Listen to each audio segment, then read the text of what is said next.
બાદ અને સમાચારો પર નજર કરીએ। દેવી દેવતાઓના અપમાન બદલ સ્વામિનારાયણ સંપ્રદાયના સ્વામીએ માફી માંગી છે। દ્વારકાધીશના અપમાન બદલ માધવ સ્વામીએ માફી માંગી।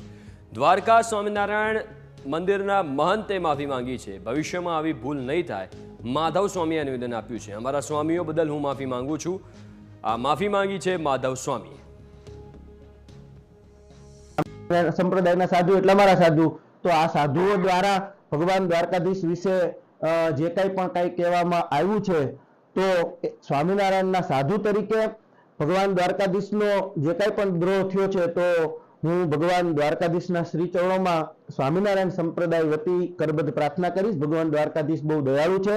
સાથે સાથે ગુગળી બ્રાહ્મણ વિશે પણ જે કંઈ પણ કહેવામાં આવ્યું છે, હું ગુગળી બ્રાહ્મણ જ્ઞાતિ સાથે સાથે અન્ય ભગવાન દ્વારકાધીશથી લઈ અને બીજા જે કંઈ પણ કોઈની પણ લાગણી દુભાણી હોય, તો સ્વામિનારાયણના સાધુ તરીકે ભગવાન દ્વારકાધીશના શ્રી ચરણોમાં ક્ષમા યાચના ચાહું છું। મૂળ સંપ્રદાયની અંદર જો કોઈ પણ સાધુ, આમાં તમે જે કંઈ પણ જોયું છે, જે કંઈ પણ સાંભળ્યું છે, એ મૂળ સંપ્રદાયના અમુક તો સાધુય નથી, પણ છતાંય હું કરબદ્ધ વડીલ સંતોને એને પ્રાર્થના કરીશ। અને મેં સાંભળ્યું પણ છે, આપના પ્રશ્નનો જવાબ દેતા હું કહીશ આપને કે મેં એવું સાંભળ્યું છે, હાલમાં સંતોની એક મીટિંગ થઈ છે અને આવા જે કાંઈ પણ વિડિયાઓ પૂર્વે કોઈ બોલી ગયા છે અથવા તો ભવિષ્યમાં હવે આવું ન થાય એના માટે થઈને એક કમિટીની રચના થશે અને આવું ભવિષ્યમાં જો કોઈ પણ ભૂલ કરશે તો ચોક્કસ એના પર નકોર પગલાં લેવાશે। આવી એક મીટિંગ થઈ છે, એ મારા જાણમાં આવ્યું છે।